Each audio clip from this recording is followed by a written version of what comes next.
What's up, freedom fighters? Hey, welcome back for another episode. Today, I am your guest, Mike Hambright. I'm going to talk to you a little bit about something that's been on my mind, something I've been actually struggling with a little bit personally, and that is it's a little bit cliche, but like, what is your why? And I've been struggling with it myself. I actually asked this question in a Facebook group the other day, and want to share some thoughts with you.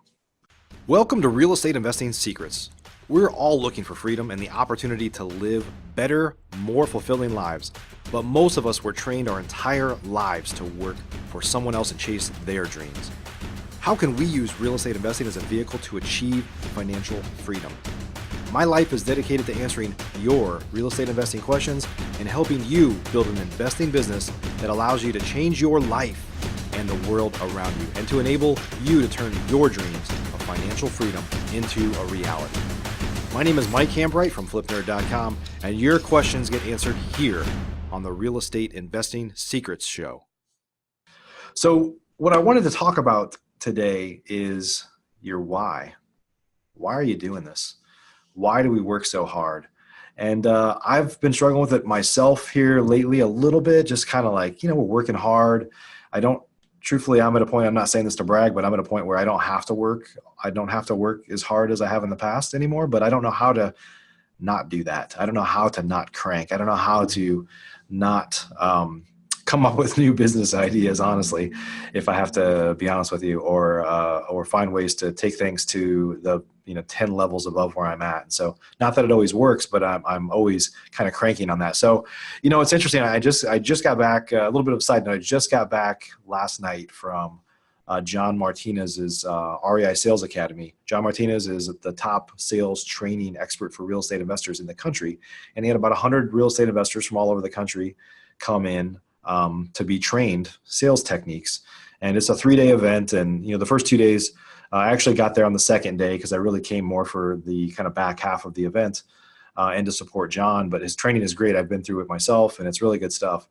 But what happens is the first 2 days is the general training. And then the third day is really what he calls Owner's Day.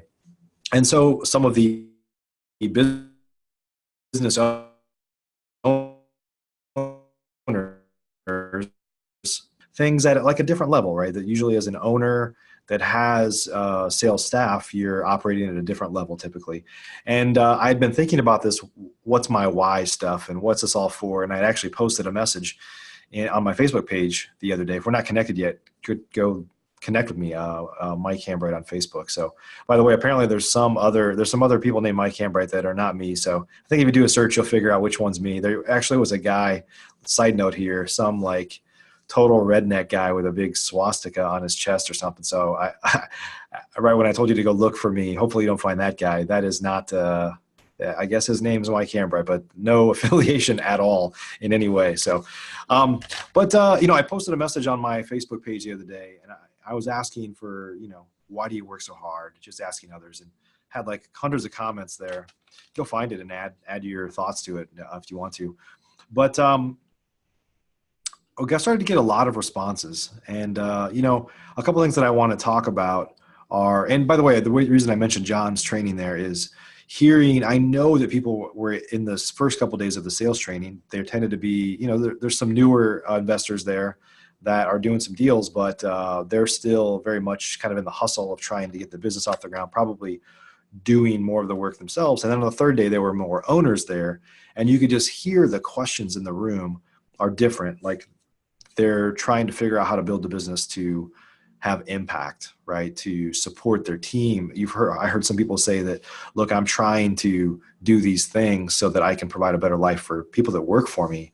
And so that stuff is awesome, right? I mean, that's when you get to a point where your why becomes, it's not about you feeding your family anymore. It's about your impact. But if you're listening to this, no matter where you are, these are important things. And it's just got me thinking about, why do I work so hard? And why am I doing what I do? There's some things that I love that I do, and some things that I do that I'm just like, it's not really, I don't really love it anymore, but I still do it because I feel like it's part of my identity. And so it kind of forces me to question those things every once in a while. So anyway, I wanted to share some things that I saw, some of the responses in the Facebook post. And again, go find this post under the Mike Hambright profile and share your thoughts. I'd love to keep the conversation going. But a couple things are, I was kind of asking, like, why are you in the grind, right? And I use that word on purpose because I know it resonates with a lot of real estate investors. Now, the truth is I don't think that it's about the grind. And there seems to be this badge of honor. Gary Vee talks about work your face off and stuff like that. And if you're a newer real estate investor or a new business owner and you're trying to get your business off the ground, well, that might be where you are. You have to grind. You have to work. You've got to get up over that hump, right? You've got to build the business. So there's nothing wrong with that. But for somebody that's has a little bit more of a mature business, have been doing this for a while, I'm not.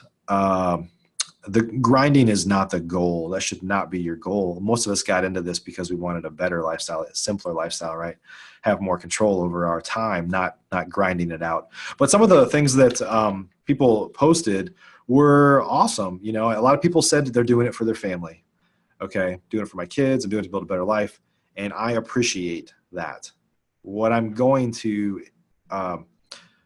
caution you to do, and I'm guilty of this too, right? I've found myself doing this. So you have to be very careful, is that you don't say that and that's just an excuse to spend less time with your family, right? And I know a lot of successful business owners we've had this conversation too. Like, I say I'm doing it for my family, but then I'm not around for my family.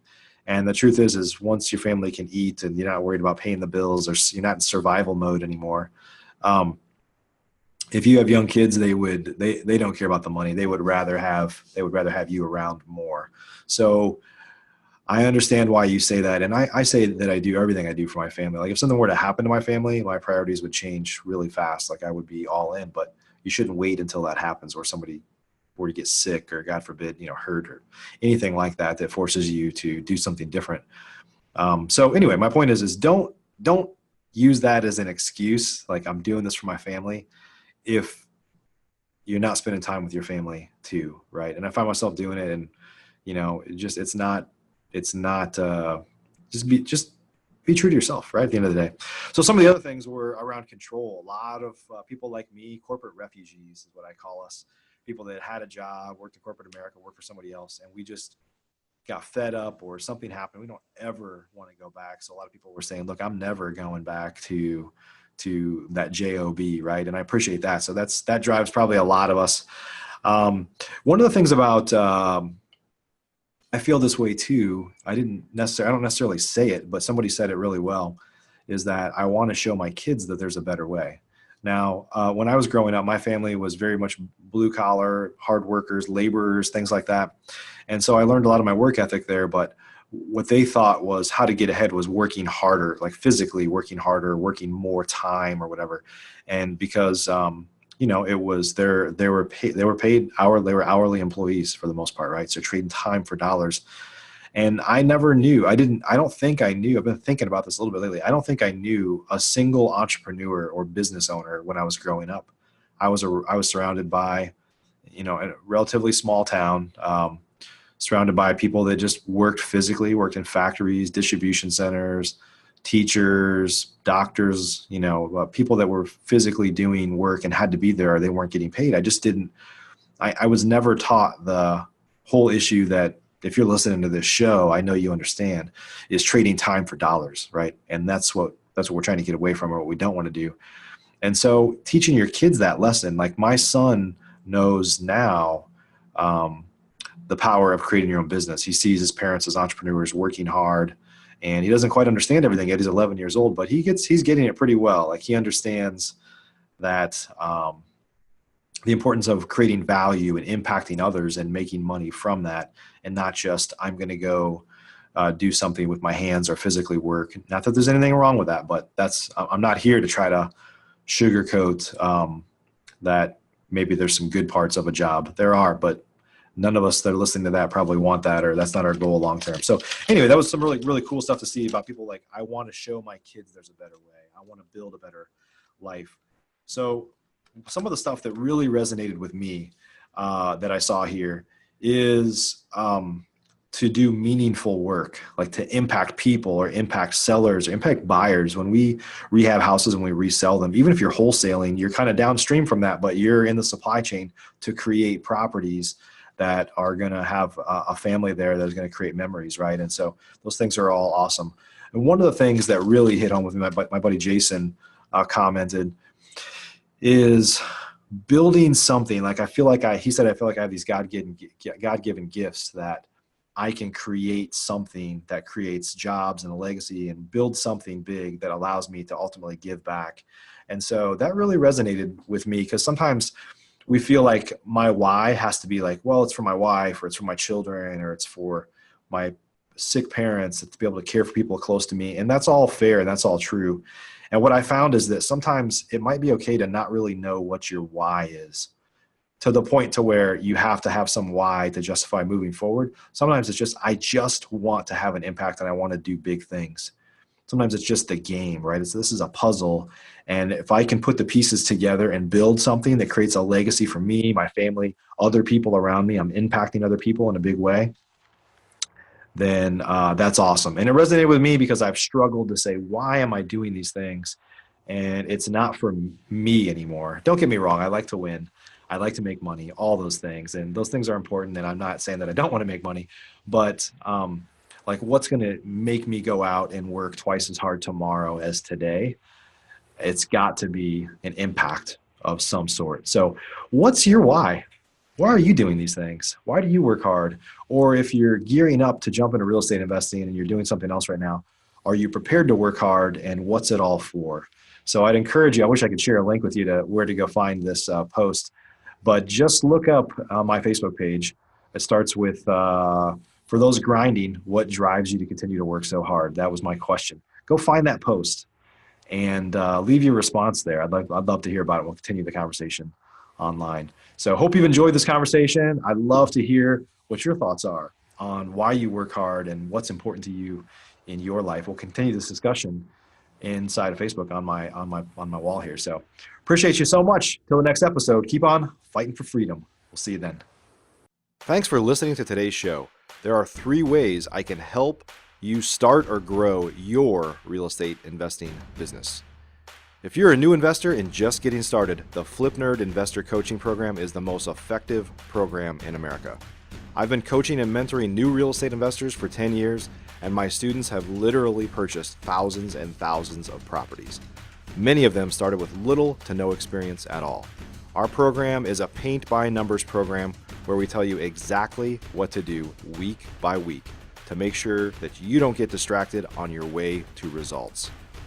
We show you how to build a real business, not just create another job for yourself. New memberships are limited. You can learn more and apply or schedule a call with me and my team at flipnerd.com/coaching. If you're an experienced investor doing a minimum of 10 deals a year, up to 500 deals a year or more, or have a multi-million-dollar real estate portfolio already, you should check out our powerful Investor Fuel Real Estate Investor Mastermind. Over 100 of the nation's leading real estate investors are members, and it's not uncommon for our members to 2 to 5x their business just from getting around other members at Investor Fuel. At Investor Fuel, each of us are business advisors to one another's businesses, but we don't stop at business. We focus heavily on becoming better people and living fuller lives. If you're looking for fuel for your business or fuel for your life, please check out investorfuel.com. Applications and interviews are required, as most investors are not a fit for our community. Please learn more at investorfuel.com. If you're not ready for coaching or masterminds but eager to start learning more about investing, please join our private Facebook group by visiting flipnerd.com/Facebook. New members get access to free training from us right here at flipnerd.com, and it's a community to safely ask your questions, a great place to get started. Simply go to flipnerd.com/Facebook to request your access today.